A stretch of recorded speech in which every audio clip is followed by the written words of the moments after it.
Bonjour et bienvenue dans cette vidéo intitulée « Le rôle des pancréas dans la régulation de la glycémie ».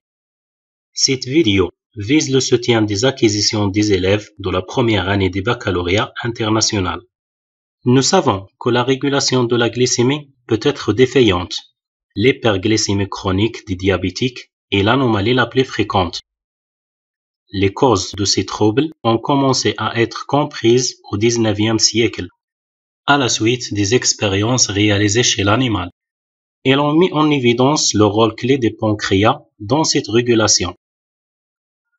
Comment cette glande intervient-elle pour contrôler la glycémie? La mise en évidence de la fonction hormonale des pancréas. Les chercheurs canadiens Banting et Best émettent en 1921 l'hypothèse que le pancréas agit sur la glycémie par voie hormonale. Pour tester cette hypothèse, ils enlèvent le pancréas d'un chien puis réalisent diverses injections. Les effets de ces injections sur la glycémie sont représentés par le graphique suivant.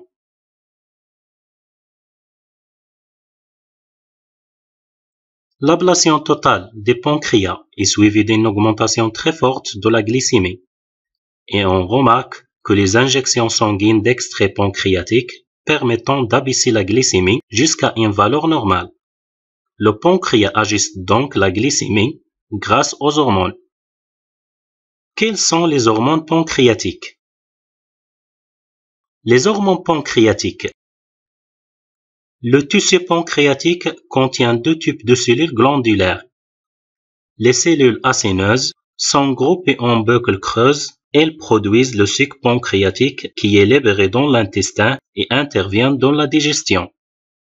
Et les cellules insulaires sont groupées en amas nommés îlots de Langerhans. Ces îlots, très richement irréguliers, sont formés de cellules endocrines, produisent des hormones et les libèrent dans le sang. À partir des extraits pancréatiques, on a pu isoler deux substances, l'insuline et le glucagon. Par technique d'immunohistochimie, il est possible de repérer dans les îlots de Langerhans les cellules endocrines produisant l'insuline et le glucagon. Cette technique utilise des anticorps qui se fixent spécifiquement sur chacune de ces hormones. Les anticorps sont ensuite colorés pour repérer leur location. Les photographies suivantes représentent les résultats obtenus. L'observation des résultats montre que les îlots de Langerhans révèlent l'existence de deux populations cellulaires. Les cellules bêta au centre, spécialisées dans la production d'insuline, et les cellules alpha à la périphérie, spécialisées dans la production de glucagon.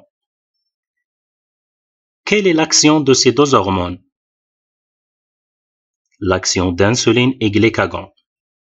L'injection dans le sang d'un animal de l'une et de l'autre de ces deux hormones modifie temporairement la glycémie. Les graphiques suivants représentent les résultats obtenus. L'injection d'insuline déclenche une baisse de la glycémie, on dit qu'elle est hypoglycémiante. À l'inverse de l'insuline, l'injection de glucagon déclenche une augmentation de la glycémie, on dit qu'elle est hyperglycémiante. Ces deux hormones libérées dans le sang peuvent se fixer sur des récepteurs spécifiques, présents à la surface de certaines cellules, dites cellules cibles, ce qui va modifier leur activité. Pour l'insuline, elle augmente l'entrée des glucoses sanguines dans les cellules. Elle favorise la formation de glycogène dans les cellules du foie, en stimulant la glycogénogenèse.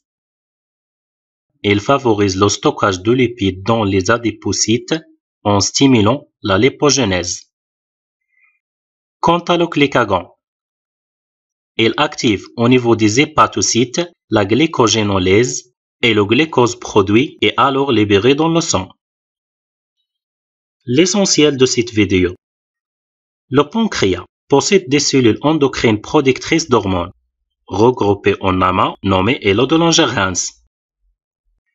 Les cellules des îlots produisent deux hormones à effet antagoniste, l'insuline sécrété par les cellules bêta, a un effet hypoglycémiante.